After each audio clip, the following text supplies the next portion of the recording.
Hello guys, welcome to our recipe shorts. तर आज आपण बनवूया व्हेज दालचा. त्याच्यासाठी प्रथम आपण कुकरमध्ये अर्धी वाटी हरभऱ्याची डाळ आणि अर्धी वाटी तुरीची डाळ व 1 वाटी दुधी भोपळा मस्त स्वच्छ धुवून टाकून घेऊ. आता ह्यामध्ये 1 वाटी मेथी आणि 1 वाटी पालकसुद्धा ॲड करायचा. तो व्हिडिओ माझ्याकडून डिलीट झालेला आहे. त्यानंतर आपण कुकरमध्ये शिजवून 3 शिट्ट्या काढून घेऊया.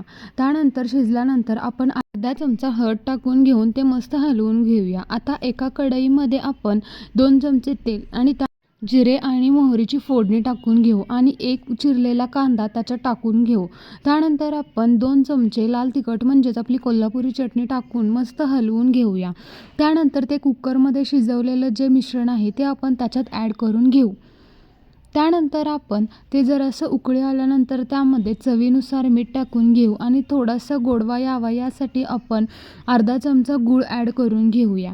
अशा पद्धतीने आपला व्हेज दालचा तयार आहे. अशाच नवनवीन रेसिपीज पाहण्यासाठी लवकरात लवकर आपल्या चॅनलला सबस्क्राईब करा. थँक्यू.